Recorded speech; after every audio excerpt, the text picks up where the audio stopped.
আগুন জেলে বসে আছো, ধাঁধার উত্তর দিতে পারলেই তার গলায় বরমাল্য দেবে। এই ফাঁক পেতে মানুষ ধরছো আর খাচ্ছ। যে ধাঁধার উত্তর দিতে পারবে না সে কেন আসে? ধাঁধার উত্তর দিতে না পারলে যে মৃত্যুদণ্ড তা তো সকলের জানাই আছে। পতঙ্গের কথা একবার ভাবো তো সখী, জানে আগুনে পড়ে মরবে, তবু আগুন দেখলেই ছুটি গিয়ে সেই আগুনে ঝাঁপবে। তোমার যে সেই রূপের আগুন সখী, লোকে তাই বলে তুমি মায়াবিনী রাক্ষসী। সখী, এ খেলা বন্ধ করো। যার জন্য তোমার এত আয়োজন সে হয়তো এদেশে নেই, নতুবা সে তোমার বরমাল্য চায় না। তাই কি? না না, ওই তো কে আসছে। আমার ধাঁধার উত্তর দিতে না পারায় এত লোকের মৃত্যুদণ্ড হলো, জেনেও যখন আসছে, তবে কি? শিপ্রা, যাও ওকে নিয়ে আয়।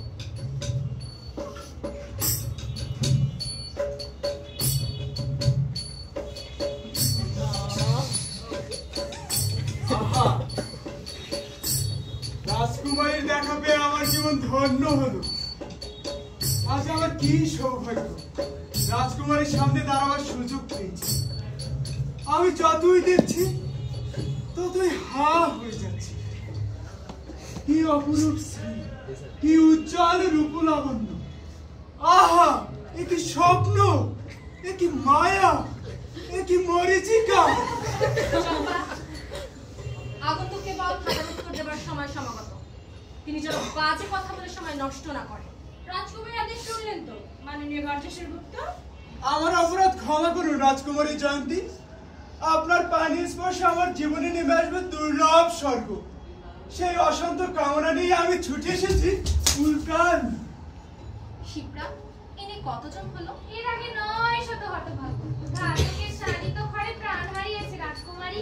জানি জানি রাজকুমারী, আপনার হেয়ালের জবাব দিতে না পারলে মুহূর্তের মধ্যে এসে ধুলোয় লুটিয়ে পড়বে।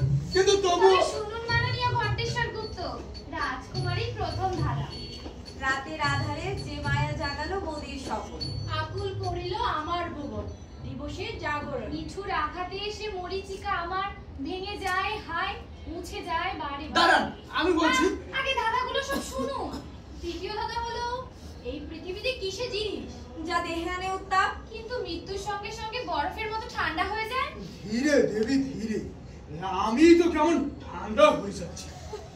রাতের অন্ধকারে যে মায়া জাগিল মোদির স্বপন, আকুল করিল আমার মোদির স্বপন। নিশ্চয় আকুল হয়েছে সাংঘাতিক, কিন্তু কি সে মায়া দেবী? সে প্রশ্নের জবাবই তো আপনি দিতে এসেছেন।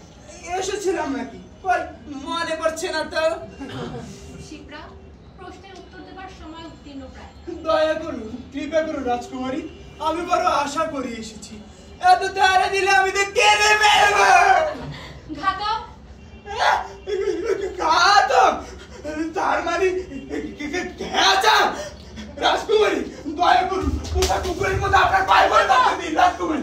রক্ষা করুন রাজকুমারী, রাজকুমারী রক্ষা করুন।